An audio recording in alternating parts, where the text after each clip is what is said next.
The Merciless Player here, bringing you the first episode of my Resistance 3 Let's Play on Superhuman mode. Now there's going to be a cutscene right here, so I'm going to let it run through that before I continue with the commentary. So here you go.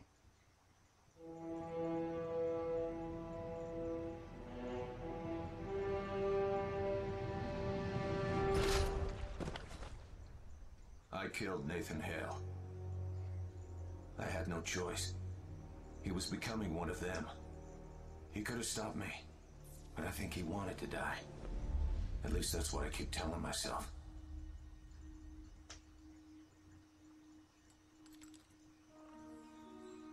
Even in death, Hale continued to fight.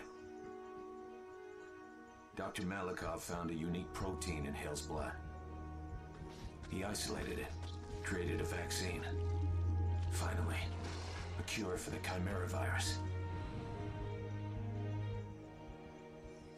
We were all inoculated, saved again by Hale one last time. Hale was the hero, and I was the villain.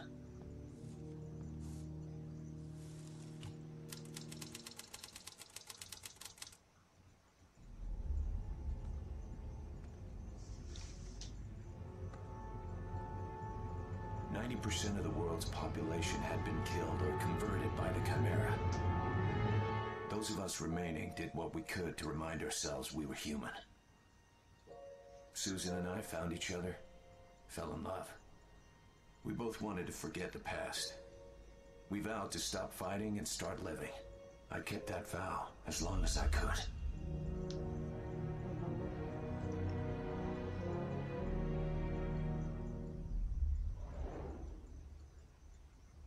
Okay, so, yeah, that was a pretty cool way to start off the game, huh? Well, like I said before, we're on Superhuman mode, which is the hardest mode in the game. And in order to unlock it, you have to beat the game on either normal or hard. And then, you unlock it afterwards, so you have to play it over. And it's not easy at all. I've actually edited out a few deaths just because time purposes, I have to be able to upload these because it doesn't upload fast, especially whenever I'm transitioning it into HD. It's going to take a while.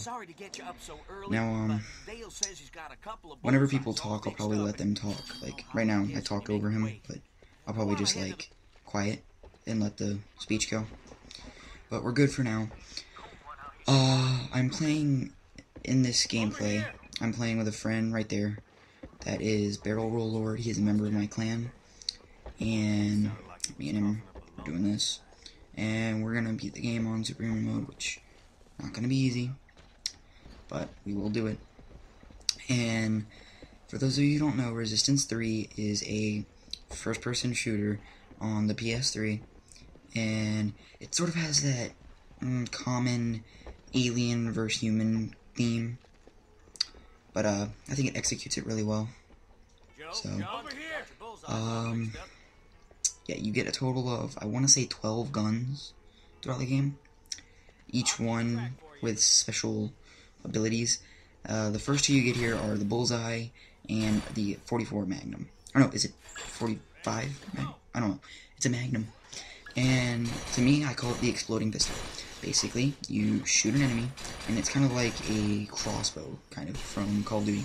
It sticks them, you press the R2, and it explodes. So, yeah. It's pretty cool. And the Bullseye has a little aimbot thing. You press R2 while aiming at the enemy, and it'll shoot like a target into it, so you can just no-scope. And your bullets, like, not really no-scope, but hip fire, aiming not directly at him, and your bullets will just curve toward him. So very useful. And, yeah. The way this game works, its co-op is kind of strange. It'll put us into one person for the cutscene. It'll put me and Barrel Roll Lord as if we're just both John, even though, or is it Joe? It's Joe, sorry. As if we're both Joe, even though John is technically there. So, I don't know, it doesn't make that much sense, but it's just how the game chose to do it. So, yeah. Now, in these, I'll be doing, it's pretty much a walkthrough. I'm looking at it as a walkthrough. I give directions, tips, and advice for how to play each part. and I might throw in a few comments on the side here and there. And yeah. So basically, in this part, it's just the starting area. They're in camp, and I think what's happening is there's like an invasion going by, and so that's what the characters are up to. They're going to check it out, make sure that they're all safe, and yeah.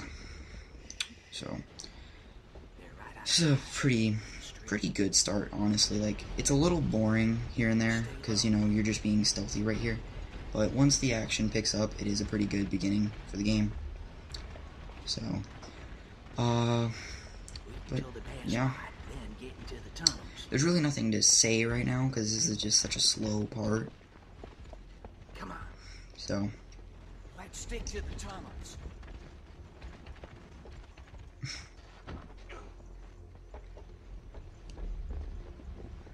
oh, and there is a multiplayer on this game, so if you would like to see any of that, leave a comment in there, and if I get enough demand for it, I will post the multiplayer gameplays for this, because it does have a really good multiplayer.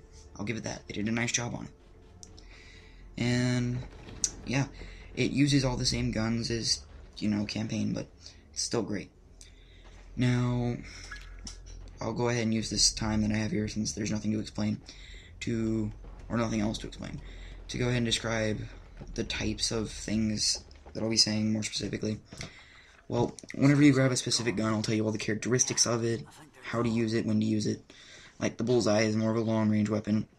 The Magnum actually works really well on bosses, because you can get a bunch of shots in, and then explode them for a lot of bonus damage. Now, the system in this game is that the more you use your gun, it levels up. Okay, it's kind of like an XP system, but there's no, like, true numbers, at least not that I can recall. And just use it more, and it levels up. The highest level's 3, and you get an upgrade every level. Gun gets better.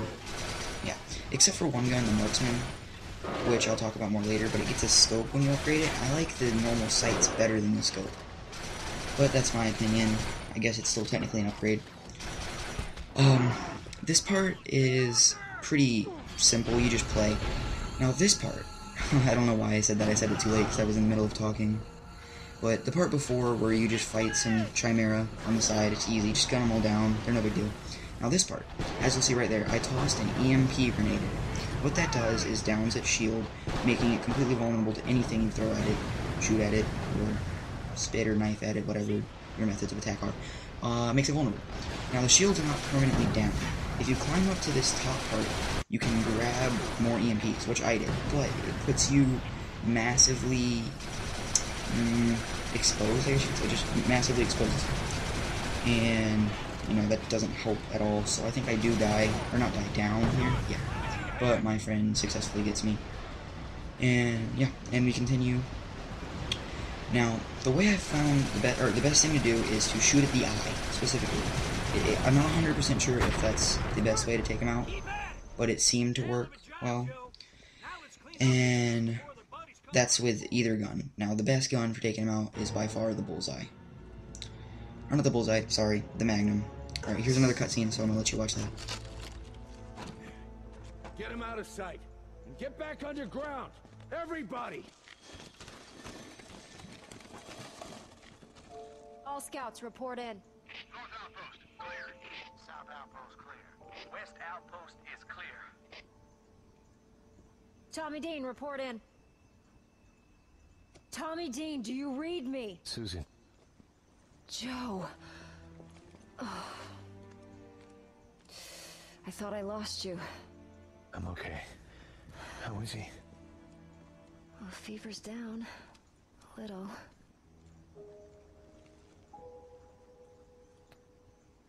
Joe, I can't reach Tommy Dean. His radio's probably out again. Should I send Lester? Alright. I'll check it out, okay? Joe! Be careful. Alright, well this video is over, or almost over. If you liked it, comment, rate,